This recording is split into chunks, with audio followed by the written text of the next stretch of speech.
Well, welcome back to Marriage Beyond the Veil. And I'm Gail, and without Fred today.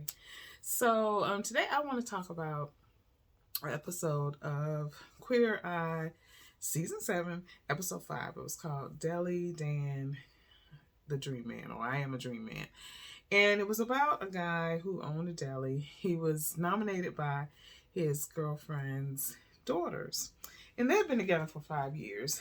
And it was really interesting because she just adored everything about this man. She thought he was, he was a giver to the community. He came off as a curmudgeon, sort of like Fred does sometimes. And, but his standard dress, and she was the CEO of some company, but his standard dress was like some khaki shorts and a t-shirt that looked like it really needed to be washed. He ran a deli. And, but she had recently gotten a promotion in this position, and they were going to have to go to events where he would have to show up as her significant other, her boo. And one time they had an event. He was supposed to he showed up late and in shorts, like he had put no effort into trying to look better. And it wasn't that, I don't think that he really wanted to embarrass her or meant to embarrass her, but he did. And when he thought about it, he realized he had made a terrible mistake by not caring enough to try to come and present himself in a better light by just showing up.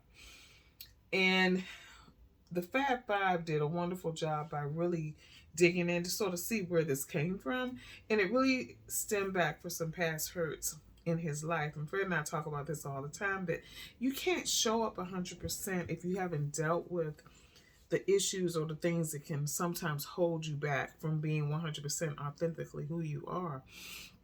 And although this man was a giver to the community and just a very gentle, loving person, he couldn't give this woman 100% of himself because he was still dealing with some stuff. They worked through it, and oh my God, when Tan got him dressed for the first time, this man sat up straight. He was posing. He was a different man.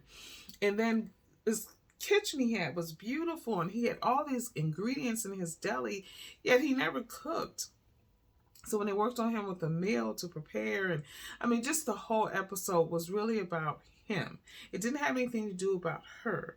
It had everything to do about him. The only part about her that really was interjected was that he did love her, and he wanted to show up 100% of who he was. So I'm not a big fan of people transforming themselves or the way they look, the way they dress, or whatever for somebody else, because I think that'll wear off. But what he did was something, and what they did, the Fab Five did with him, was something completely different. They made Dan see who he really was and be able to show up the way that he wanted to show up for his girlfriend. So, just giving that some food for thought. Do you have some baggage that you need to sort of unload so that you can show up 100% for the person that you love? I know I did when we first got married. And still, sometimes I still have to struggle with that. But I acknowledge it and I work on it so that I can always try to be the best version of myself for Fred and for those that I love around me, my kids, the people that I work with, my clients, etc. So until tomorrow, if the Lord says the same, and hopefully my boo will be back with me. Have a great evening. Bye.